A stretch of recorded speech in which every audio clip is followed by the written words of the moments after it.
হরে কৃষ্ণা, রাধে রাধে। তো দেখো, আজকে আমি আমলকি একাদশী ব্রত পালন করছি। তো আমলকি একাদশী ব্রত মাহাত্ম্য কথা এখন আমি পাঠ করব। তো পেজ নাম্বার হচ্ছে 83। তো এই দেখো, একাদশী ব্রত মাহাত্ম্য কথা বই নিয়ে আসলাম। আমলকি একাদশী ব্রতের মাহাত্ম্য কথা এখন আমি পাঠ করব। যুধিষ্ঠির বললেন, হে কৃষ্ণ, মহাফলদাতা বিজয়া একাদশীর কথা শুনলাম। এখন ফাল্গুন মাসের শুক্লপক্ষের একাদশী যে নামে বিখ্যাত তা বর্ণনা করুন। শ্রীকৃষ্ণ বললেন, হে মহাভাগ যুধিষ্ঠির, মানধাতার প্রশ্নের উত্তরে মহাত্মা বৈশিষ্ট্য এই একাদশীর মহিমা কীর্তন করেছিলেন। আপনার কাছে এখন আমি সেই কথা বলছি। এই একাদশীর নাম হচ্ছে আমলকি। বিষ্ণু লোক প্রদানকারী রূপে এই একাদশী বিশেষভাবে মহিমান্বিত। একাদশীর দিন আমলকি বৃক্ষের তলে রাত্রি জাগরণ করলে সহস্র গাভীর দানের ফল লাভ হয়। হে পাণ্ডুনন্দন, পূর্বে ব্রহ্মার রাত্রিতে দৈনন্দিন প্রলয়ের উপস্থিত হলে স্থাবর জঙ্গম সহ দেবতা, অসুর ও রাক্ষস সব কিছুর বিনাশ হয়। তখন ভগবান সেই কারণ সমুদ্রে অবস্থান করেন। তার মুখপদ্ম থেকে চন্দ্রবর্ণের এক বিন্দু জল ভূমিতে পড়ে। সেই জলবিন্দু থেকে একটি বিশাল আমলকির বৃক্ষ উৎপন্ন হয়। এই বৃক্ষের স্মরণমাত্র গোদানের ফল দর্শনে তাহার দ্বিগুণ এবং এর ফল ভক্ষণে 3 গুণ ফল লাভ হয়। এই বৃক্ষে ব্রহ্মা, বিষ্ণু আর মহেশ্বর সর্বদা অবস্থান করেন। এর প্রতিটি শাখা প্রশাখা ও পাতায় ঋষি, দেবতা ও প্রজাপতিগণ বাস করেন। এই বৃক্ষকে সমস্ত বৃক্ষের আদি বলা হয় এবং তা পরম বৈষ্ণব রূপে বিখ্যাত।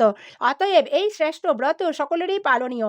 এখন এই ব্রতের একটি অদ্ভুত ইতিহাস আপনার কাছে বর্ণনা করছি। প্রাচীনকালে বৈদিশ্য নামে এক প্রসিদ্ধ নগর ছিল।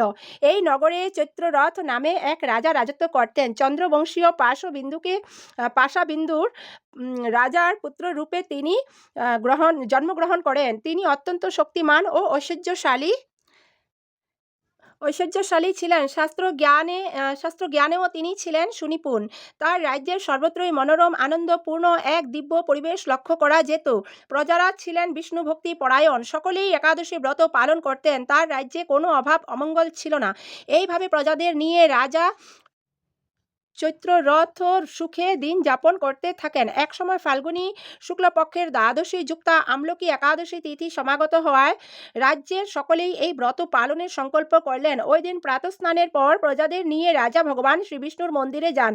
সেখানে সুবাসিত জলপূর্ণ কলস, ছত্র, বস্ত্র, পাদুকা, পঞ্চরত্ন ইত্যাদি দিয়ে সাজিয়ে স্থাপন করেন। তারপর ধূপ দ্বীপ দিয়ে যত্ন সহকারে মুনি ঋষিদের দ্বারা শ্রী পরশুরাম মূর্তি সমন্বিত আমলকির পূজা করেন। হে পরশুরাম, হে রেণুকার সুখবর্ধক, হে ধাত্রী, হে পাপ বিনাশিনী আমলকি, তোমাকে প্রণাম। আমার অর্ঘ্য জল গ্রহণ করো। এইভাবে দিনে যথাবিধি পূজা, স্তব, স্তুতি, নৃত্য গীত করে রাজা ভক্তি ভরে সেই বিষ্ণু মন্দিরে রাত্রি জাগরণ করলেন। এমন সময় দৈবযুগে একটি ব্যাধও সেখানে উপস্থিত হয়। পূজার সামগ্রী সহ বহু ব্যক্তিকে একত্রে রাত্রি জাগরণ করতে দেখে সে কৌতূহলাক্রান্ত হলো। সে ভাবলো, এসব কি ব্যাপার? বিষ্ণুর মন্দিরে প্রবেশ করে সে বসে পড়ল। কলসের উপর স্থাপিত বিষ্ণু মূর্তি দর্শন করলো। ভগবান বিষ্ণু এবং একাদশীর মাহাত্ম্য সে মনোযোগ দিয়ে শুনল। সারাদিন ওই ব্যাধ কিছুই আহার করেনি। ওইভাবে ক্ষুধায় কাতর হয়ে সেখানে সে রাত্রি জাগরণ করলো। পরদিন প্রজাগণ সহ রাজারা নগরের দিকে যাত্রা করলেন। সেই ব্যাধও তার গৃহে ফিরে গেল। এরপর এক সময় ব্যাধের মৃত্যু হলো। একাদশীতে রাত্রি জাগরণের ব্রতর প্রভাবে সেই ব্যাধ পরবর্তী জন্মে এক রাজ্যের অধীশ্বর রূপে নিযুক্ত হলো। জয়ন্তী নামে এক নগরী ছিল। সেখানে বিদুরথ নামে এক রাজা বাস করতেন। ওই ব্যাধ বিদুরথ রাজার মহাবলীপুত্র রূপে জন্মগ্রহণ করেন। তার নাম হয় বসুরথ। 1,00,000 গ্রামের আধিপত্য তিনি লাভ করলেন। তিনি ছিলেন সূর্যের মতো তেজস্বী, চন্দ্রের মতো কান্তিমান ও পৃথিবীর মতো ক্ষমাশীল। বিভিন্ন সদ্গুণে ভূষিত বসুরথ পরম বিষ্ণু ভক্তি পরায়ণ হন। এই মহাদাতা রাজা একবার শিকার করতে গিয়ে পথ ভুলে যান। গভীর জঙ্গলের মধ্যে ক্ষুধায় পীড়িত হয়ে তিনি ক্লান্তিবশত হয়ে শুয়ে পড়লেন। এমন সময় কতগুলি পর্বত নিবাসী ম্লেচ্ছ রাজার কাছে এসে নানাভাবে উৎপীড়ন করতে থাকে।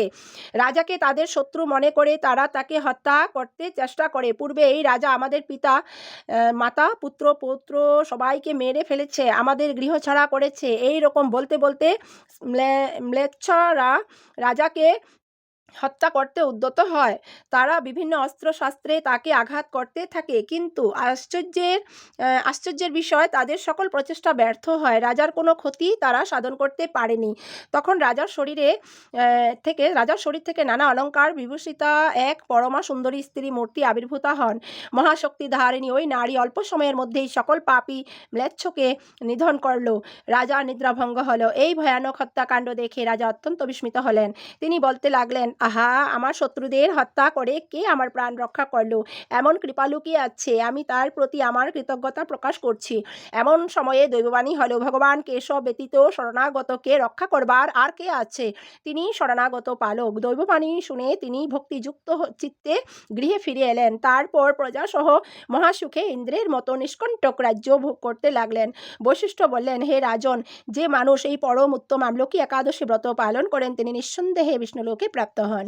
তো রাধে রাধে বন্ধুরা, এই হচ্ছে আমলকি একাদশী ব্রত মাহাত্ম্য কথা। তোমরা অবশ্যই পাঠ করো, শ্রবণ করো এবং অন্যকেও শ্রবণ করাও। রাধে রাধে। তো আবার আসবো পরের ভিডিওতে। হরি বল, হরে কৃষ্ণা, রাধে রাধে।